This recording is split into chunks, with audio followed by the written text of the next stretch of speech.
Guys, just gonna record a video of who's gonna be the champion of the respective divisions by the end of the next year, 2025. So we're gonna start with the flyweight division, and the champion right now is Alexander Pantoja, who I don't see anyone beating. To be honest, I don't see anyone actually has a shot. I mean, if you look at the competition at the top, so number one, Brandon Royal, Pantoja's already beaten him twice, and Brandon Moreno, Pantoja's beaten him like three times. Kai Kara France, I don't see him actually getting a title shot.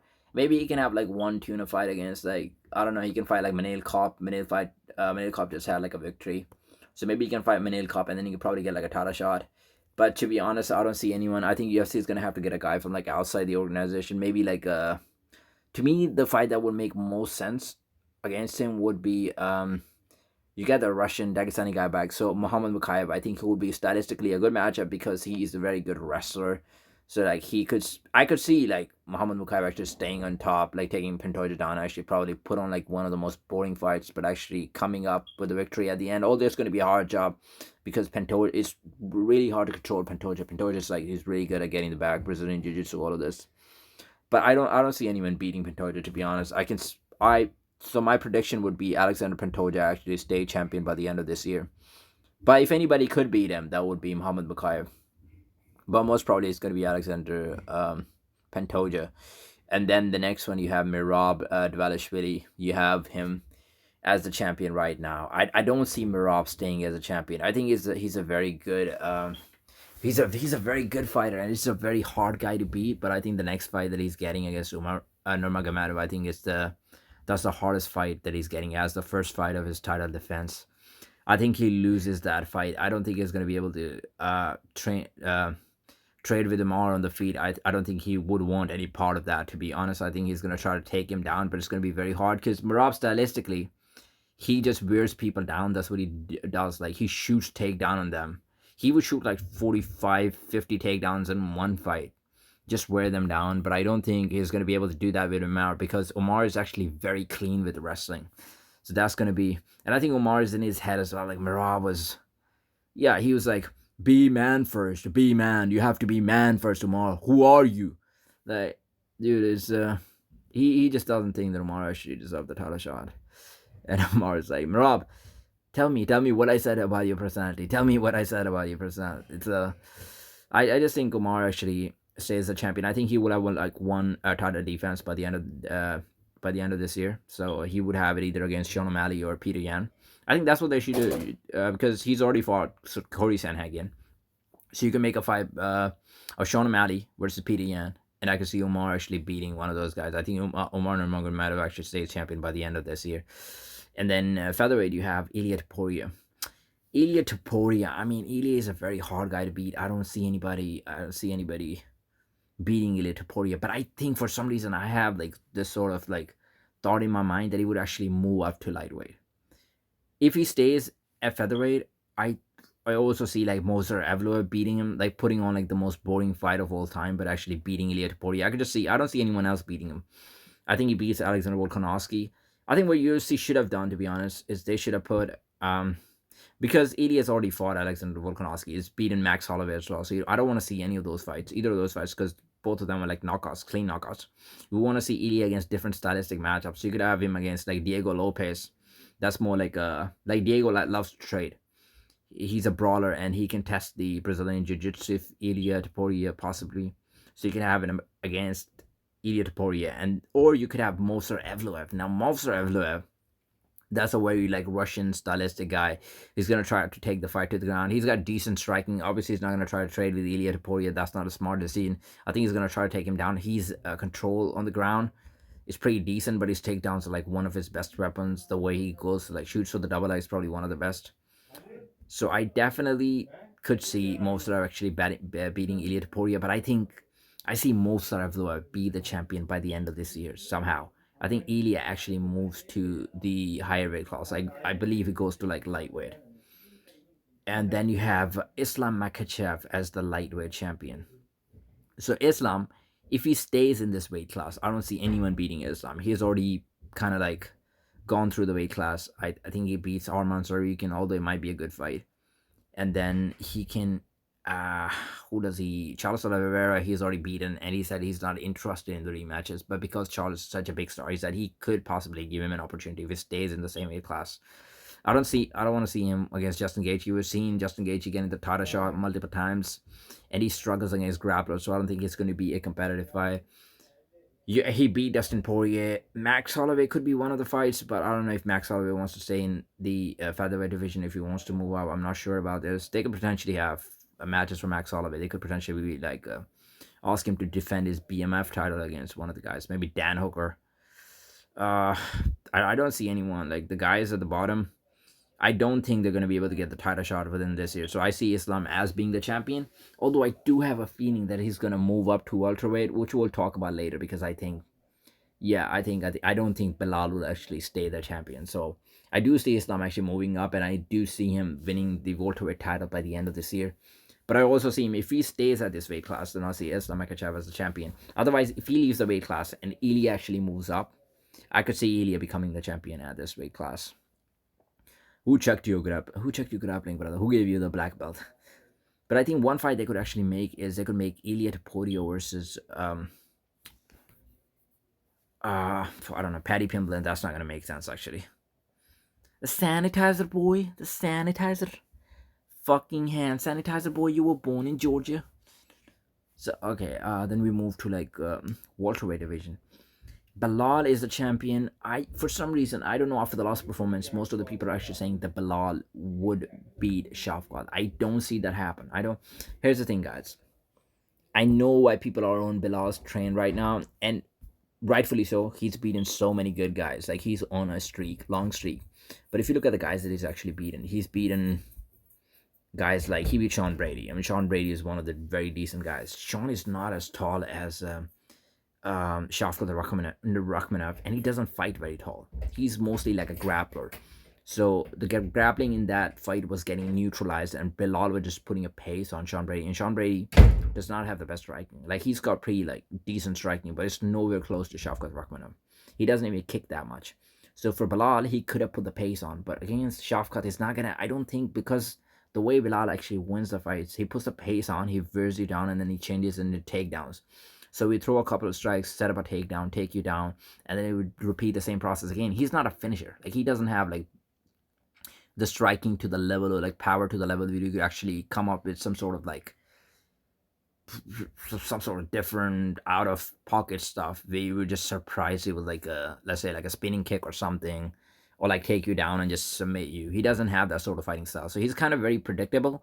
But it is hard to beat him. He's like a hard stylistic matchup for anyone, because it's very hard to finish him. He's got like a strong chin, and then he keeps coming at you, so it's like that style just wears you out.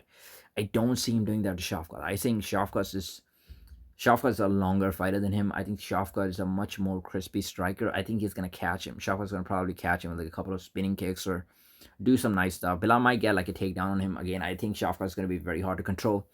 The reason why people are not rating Shafkat's resting now is because in his last fight he could not take Ian Gary down multiple times. Although he did take him down a few times, but because he couldn't control him. I think in the previous fights he has shown that he has controlling ability. So I think for Bilal it's going to be, I think Shafkat's takedown defense, he might not be able to take Bilal down, but I think he's got enough defense to actually be able to defend himself from not getting taken down. And if the fight is on the feet, I do see Shafkat beating Bilal on points and potentially finishing him too. I don't see anyone actually coming close to the title shot or anyone else. I think the next fight they might make for Leon Edwards might be like Joaquin Buckley. All right, that might be a good fight. And then you have like Kamaru Usman. He's injured. He's gonna take a break, but they might make Jack Della Maddalena versus Kamaru Usman, and that person might get the next title shot against the winner of Shafkat and Bilal. But I see actually Islam coming, and I think if Islam fights Shafkat, I think Islam beats him. So if Islam stays in the lightweight division, he stays the champion. But if he moves to welterweight, I think he becomes the champion. Otherwise, it will be Shafkat. I don't see Bilal staying the champion. And then you have Dricus Duplessis. Why are you so angry, bro? Why are you so angry, bro? Bro, you think your dad beat the shit out of you? Every childhood memory is gonna come back, bro. Why are you so angry, bro? I think Dricus Duplessis. I was thinking Hamza Shemaev, if he gets like a title shot by the end of this year, he might be able to beat Dricus Duplessis. But because they've given the title shot to Sean Strickland now, I do see Drickless beating Sean Strickland, and I do see him retaining this belt by the end of this year, because I think what they're planning right now, and Dana was saying in the press conference last time that he's got something big planned for the UFC fans. I think it might be that Hamza Chimaev is getting a title shot against uh uh Alex Pereira. Like, that will surprise a lot of people, honestly. But I do think that's the only reason why Hamza Chimaev did not actually get the title shot. I think Drake stays a champion, because who's gonna fight him? If it's not Hamza, he's gonna be Strickland. I believe that. And the next contender they might come up with would be Izzy is fighting Imavov now. So I don't know who's gonna win this fight. If Israel wins this fight, they can potentially make Izzy versus Dricus Duplessis. But at the same time, Izzy has lost to Dricus. He's lost to Sean as well. I think he might need another fight to actually be able to get in the contender picture. Who else is there? Marvin Vittori has lost so many times. Jared Cannonier, he's got a title. He's fought the top guys before. He's pretty low in the rankings. Paulo Costa is not even close. I mean, if Imavov actually win, that might be like a new contender. So yeah, they could potentially make Dricus versus Imavov. I mean, that might be one of the fights, because Imavov is on a winning streak now, and he's got like he's got a style, like he's got a grappling style, so it might be hard for Dricus, but I do see Dricus just staying the champion by the end of this year. If Hamza Chimaev actually gets a title shot, I do see Hamza beating him. But I have a feeling that Hamza is actually going to move up to light heavyweight, which we'll talk about now. So Shama, I think stylistically, I love Alex Pereira, and I think Alex Pereira is one of the best UFC fighter. I just don't think Alex Pereira has enough tools to actually beat Hamza Chimaev. I think that's the worst possible matchup they could have for Alex Pereira. I think Hamza's just, as soon as the fight starts, he just shoots for the double leg, and the only way for Alex Pereira to actually win is to catch him with like a knee or something. But I think Hamza is going to shoot very low, because he just knows, right? He's going to be ready for this. As soon as he touches the legs, he's going to finish the takedown. And after that, I don't think Alex Pereira, although I know he's been given like a black belt now, he doesn't have the required grappling to be able to stay safe for like the whole round. I don't see him being able to do that. I think Hamza just finishes him in the first round, just runs through him. And then I don't think Hamza is he's going to defend the title. I think he would just move down. If he wins this title, I think he's just going to move down to middleweight and probably potentially get like a title shot later over there. Do I see Hamza beating the contenders if he stays the champion at light heavyweight, and if he's actually defending the title? Look, other than Magomed and Kalaev, I think all of the other fighters, Hamza is going to be able to run through those guys, because stylistically, Hamza is just a bad matchup for all of them. Like, and Kalaev might be a hard fight, because although he's not as good of established of a wrestler as Hamza Chimaev, he's got wrestling defense. He's used his wrestling very defensively previously, and he can shoot takedowns sometimes as well. And he's much bigger than Hamza. Like, if you look at the size, like, this guy's massive. So finishing a takedown against him and actually be able to control him, it's going to be very hard. And I don't think Hamza is good enough in striking to be able to compete with him. So I think Ankalaev might be the hardest fight for Hamza Chimaev. Other than that, I think he takes Prohaska down. I think he beats him. Jamal Hill is going to be one of the easiest fights. I think Jamal is going to be very easy to take down. Blachowicz is a big, massive dude. It's might be harder to take him down, but I think Hamza Chimaev has got enough accolades to actually be able to do that. Rakic is a striker again. The whole division is like full of strikers. You have Khalid Roundtree, striker. I think Hamza can pretty much like go through everyone except Magomed and Kalaev. And the next fight is so then we go to the heavyweight division, and you have John Jones and Tom Aspinall. Hello, John. I've got nothing against you. I just think I'm better than you. All right. So yeah, I see Tom Aspinall beating John Jones. I think for some reason John Jones is gonna try to duck this fight as much as possible, but I think UFC is gonna pay him fuck you money, and then he would not have a single excuse to give to UFC, and then he will take the money, and I think Tom Aspinall will just run through him. I see Tom Aspinall be a champion by the end of this year, because even if John Jones does not take the fight, what would happen? UFC would strip him of the title potentially later, because who else is he gonna fight? Like, Tom Aspinall has been defending his interim title. John Jones is not gonna fight anyone else. Let's say he's vacates the belt and he goes to fight Pereira after this. Tom Aspinall is gonna get the title shot against somebody else. Let's say maybe Cyril Gane. Maybe they might do that. I think that was the purpose behind Cyril Gane and Alexander Volkov. Like, that fight should have been gone to Volkov, but the decision got given to Cyril Gane. I don't see it being a coincidence. I think that was planned. So they could potentially make Tom Aspinall versus Gane as like the heavyweight championship. And I think Tom Aspinall just runs through him. So I see Tom Aspinall be the champion by the end of this year. And yeah, if you're looking at the girls division, uh I don't see anyone, to be honest. Where's you have Bailey, Tatiana Suarez, man. She's fighting off for like a long time. I don't see her beating Bailey. I just don't think Jessica Andrade, she might. Yeah, Mackenzie Dern is a good grappler, but I don't think she is good enough to beat. I think Whaley just stays the champion by the end of this. I don't see anyone beating her. Valentina Shevchenko, I don't want to see Alexa Grasso getting the title shot again.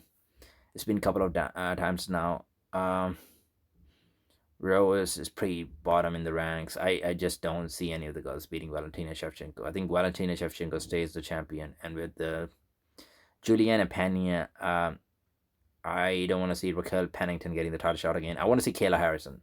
So that's the fight I'm interested in. Juliana Pena versus Kayla Harrison. I think that would be a decent fight. I think Kayla Harrison has shown some weaknesses in the last fight, so that fight could potentially be interesting. But I think Kayla Harrison would be physically much stronger than Juliana Pena. I don't think Juliana Pena has enough striking to actually be able to compete with Kayla Harrison. I think Kayla Harrison is much stronger and she's got much better takedowns.